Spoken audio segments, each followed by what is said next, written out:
Hello everyone, welcome back. First of all, I have to admit that this week's video and the topic will not quite fit the background and the t-shirt I'm wearing, because currently here I am in Copenhagen, at the beach of Copenhagen in the southeast, and we might have some disturbance because there's an airport.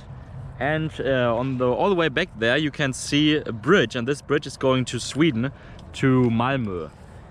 But now to the topic of this video will be about乡土中国from Fei Xiaotong, and this book is about the society and the roots of rural society in China. And it's written by Fei Xiaotong. Fei Xiaotong was born in Jiangsu, Wujiang in 1910 and passed away in 2005. The book I've just showed you was first published in 1948, so it's also a little bit older, which especially when it's about society and China, where China is changing so fast, we need to take this into account and recognize, okay, that it's not, maybe it does not apply in all aspects anymore. And yeah, Fei Xiaotong, he's the most famous Chinese sociologist, and he also has studied at London University, and for this book he did research especially in Guangxi province, while they're asking and talking to people. And first of all, my personal feeling about this book is that it was easy to read, because it had only 136 main pages, and after this there was also a Hoji, so some postscript, which combined added up to 179 pages, and also the language he used was very easy to comprehend. And I do agree with him on many points, but there's also some aspects where I do not agree with him. But this also might be due to that I only know the present time China, not like 72 years ago when he first published this book.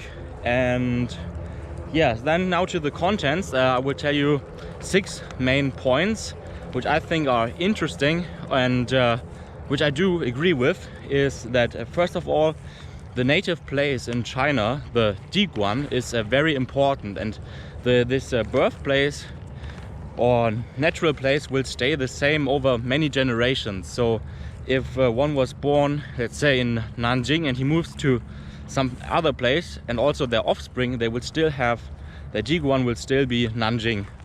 And then second, I wrote that he was talking about the difference between a society and a group, and basically, or a community. A society is a group which plans and processes things and then becomes a society.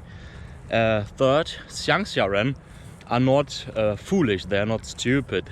So basically they just know other things and only know what is important for them. Fourth is the family's concept in the West is less strict than in China. What I mean by that is that, yeah, in the West, family is very strictly defined. So you have your grandparents, father, mother, and their children. But in China, it's much wider. And fifth, he had a chapter about the 男女有别, so about women and men are different, or your chabia, there's a difference and gap between them. And he writes that the elderly and male and female in China are much in the乡土中国, so in the rural areas, are much more divided and separated, and each day they go their own ways, and yes, that they don't interfere so much with each other. And last point is, which I think is interesting, is he talks about then the customs and laws, the difference between those, and how to distinguish them, which might be more important. And there's one interesting quote, is like 不知道法律的人却又不能有法律之外生活. So that means that persons who don't know about a law, they cannot live outside the law, because they just don't know it. That's just a funny sentence.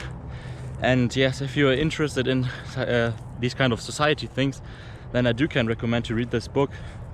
And it's like something in between the Tianxia, the Dangdai Xing, which I have introduced, and the Zhijiu Shi Zhongguo, and maybe Chinese characteristics by Arthur Henderson Smith.